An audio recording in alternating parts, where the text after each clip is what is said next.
ناظرین، M Q M Pakistan کے مطالبے پر ایڈمنسٹریٹر کراچی کو تبدیل کیا گیا ہے۔ مرتضیٰ وہاب کی جگہ ڈاکٹر سیف الرحمان کو کراچی کا ایڈمنسٹریٹر تعینات کیا گیا ہے۔ ڈاکٹر سیف الرحمان اس وقت گورنر سندھ کے پرنسپل سیکرٹری کے فرائض بھی انجام دے رہے ہیں، لیکن جماعت اسلامی نے نئے ایڈمنسٹریٹر کی تعیناتی کو مسترد کیا ہے۔ اسی حوالے سے ہمارا سوال سلمان عابد صاحب، میں آپ سے آغاز کروں گی۔ چونکہ ظاہر ہے ایک دوسرے کو نوازنے والی لگتی ہے سچویشن، آپ کے خیال میں اب کراچی کا ایڈمنسٹریٹر تو تبدیل ہو گیا، جو کراچی کے مسائل ہیں وہ حل ہوں گے؟ دیکھیں، پہلی بات تو یہ ہے کہ اس ملک میں اگر جمہوریت ہے تو یہ غیر جمہوری نظام کیوں چلایا جا رہا ہے؟ صوبوں میں کوئی بھی لوکل گورنمنٹ کے نظام کو سٹرونگ کرنے کے لیے تیار نہیں ہے، اور کراچی کی جو اپنا میئر ہے اس کا انتخاب کرانے کے لیے تیار نہیں ہے۔ یہ ایڈمنسٹریٹر لگانے کا مطلب یہ ہے کہ آپ انتظامی بنیادوں پر کراچی کو چلانا چاہتے ہیں، اور سیاسی جماعتوں کی بنیاد پر اور سیاسی بنیادوں پر آپ کراچی کا نظام چلانے کے لیے تیار نہیں ہیں، اور کراچی میں لوکل گورنمنٹ کے الیکشن یا سندھ میں لوکل گورنمنٹ کے الیکشن اس طرح سے نہیں ہو رہے جس طرح سے ہونے چاہیے، پہلی بات۔ دوسری بات یہ کہ 18ویں ترمیم یہ کہتی ہے کہ صوبوں کی یہ ذمہ داری ہے کہ وہ سیاسی، انتظامی اور مالی اختیارات نیچے ٹرانسفر کریں، اس کے لیے بھی صوبائی حکومت تیار نہیں ہے۔ اچھا، اب اگر کسی کا خیال ہے کہ ایڈمنسٹریٹر لگا کر ہم مسئلہ حل کر لیں گے، بھئی دیکھیے کراچی کے اندر تو رونا اسی بات کا ہے کہ جو دہی ہے سندھ ہے اور جو شہری علاقے ہیں ان کے درمیان ایک ڈیفیسٹ ہے۔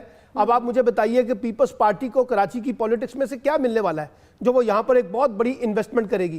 اسی لیے وہ یہاں کی لوکل گورنمنٹ کے مقابلے میں ایڈمنسٹریٹر کی بنیاد کے اوپر نظام کو چلانا چاہتی ہے۔ پنجاب میں بھی الیکشن نہیں ہو رہے، کے پی کے میں ہوئے ہیں، بلوچستان کے اندر بھی جا کے اب الیکشن ختم ہو رہے ہیں۔ تو یہ ایک اوورال ایٹیٹیوڈ ہے، اور کراچی کا مسئلہ میں آپ کو پھر بار بار آپ کے پروگراموں میں کہتا ہوں، ایک خود مختار اسٹرانگ قسم کی لوکل گورنمنٹ ہے۔ جب تک آپ اس کو بنیادی طور پر مضبوط نہیں بنائیں گے، کراچی جیسے بڑے شہروں کے مسائل جو ہیں وہ حل نہیں ہو سکتے۔ صحیح۔ جواد فیضی صاحب، آپ کے خیال میں ظاہر ہے ایم کیو ایم تو کلیم کرتی ہے کراچی ان کا ہے اور وہ کراچی کے لیے کام کرنا چاہتے ہیں، لیکن جو دیگر سیاسی جماعتیں ہیں، خاص طور پر پاکستان پیپلز پارٹی کے بارے میں بارہا وہ کہتے رہے ہیں کہ وہ ان کو کام کرنے نہیں دیا جاتا۔ آپ کو لگتا ہے اب جس طرح جماعت اسلامی نے ایڈمنسٹریٹر کی تعیناتی کو مسترد کیا ہے، لیکن اس تبدیلی کے بعد شہر قائد اور شہریوں کے حالات بھی تبدیل ہوں گے آپ کے خیال میں؟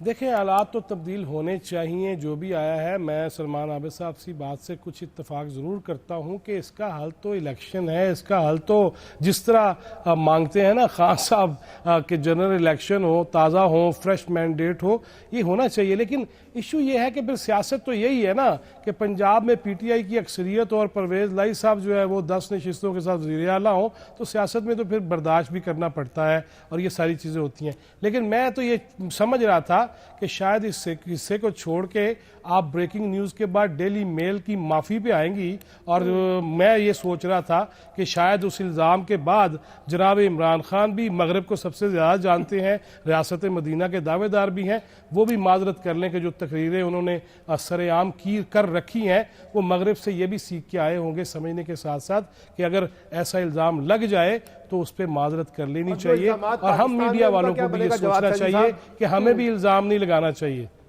ٹھیک ہے، آپ نے کامنٹ کر دیا۔ میں سن نہیں پایا۔ جی سلمان عابد صاحب، میں یہ کہہ رہا تھا کہ جو الزامات ان کے اوپر پاکستان کے اندر ہیں ان کا بھی ان کو جواب دینا ہے ابھی۔ بالکل دینا چاہیے، لیکن مغرب نو تو سب تو زیادہ جان دینا نہ پایا نا، علم تو سارا بابا علم دین جاندا ہے نا۔ ٹھیک جی، رمیز احمد صاحب، آپ کے خیال میں کوئی تبدیلی دیکھ رہے ہیں آپ ایڈمنسٹریٹر کی تبدیلی کے بعد، یا آپ بھی ڈیلی میل پہ اگر بات کرنا چاہیں تو کر سکتے ہیں ان کی خبر پہ؟ دیکھیں، ایک پولیٹیکل تبدیلی ہے، ایک پولیٹیکل پارٹی کی ڈیمانڈ تھی، وہ پولیٹیکل پاکستان پیپلز پارٹی نے پولیٹیکل پارٹی کی ڈیمانڈ مان لی ہے، اینڈ دیٹس اٹ۔ جہاں تک بات ڈیولوشن آف پاور کی ہے تو میرے خیال ڈیولوشن آف پاور میں سب سے بڑا پرابلم یہ ہے کہ اس کے پاس کوئی کانسٹیٹیوشنل کور اویلیبل نہیں ہے۔ پورے کانسٹیٹیوشن میں آرٹیکل 140 بھی نہیں 140A بات کرتا ہے لوکل باڈیز کی کانسٹیٹیوشن کی، تو میرے خیال آرٹیکلز جو ہیں وہ کانسٹیٹیوشن کے اندر بڑھانے چاہیے اور اس کو کانسٹیٹیوشنل کور اویلیبل ہونا چاہیے، اس کی ٹائم لائنز گیون ہونی چاہیے۔ پنجاب کے اندر بھی یہی معاملہ رہا ہے کہ پنجاب کے اندر بھی یہ لوگ لوکل باڈیز کے الیکشن سے بھاگتے رہے ہیں، اور سندھ کے اندر بھی یہی معاملہ ہے کہ وہ لوکل باڈیز کے الیکشن سے بھاگتے ہیں۔ اس کی بڑی ایک بنیادی وجہ ہے، اس کی بنیادی وجہ یہ ہے کہ جو کام ہمارے لیجسلیٹرز کر رہے ہیں، سو ٹو سپیک جن کو ہم لیجسلیٹرز کہتے ہیں، وہ کام یونین کونسلز کے لیول پہ ہونے والا ہے۔ یہ سڑکیں بنانے کا کام، یہ کنسٹرکٹ، یہ پارک کے کام، یہ اسکول کے کام، یہ نیچے ہونے والے کام ہے، یہ اوپر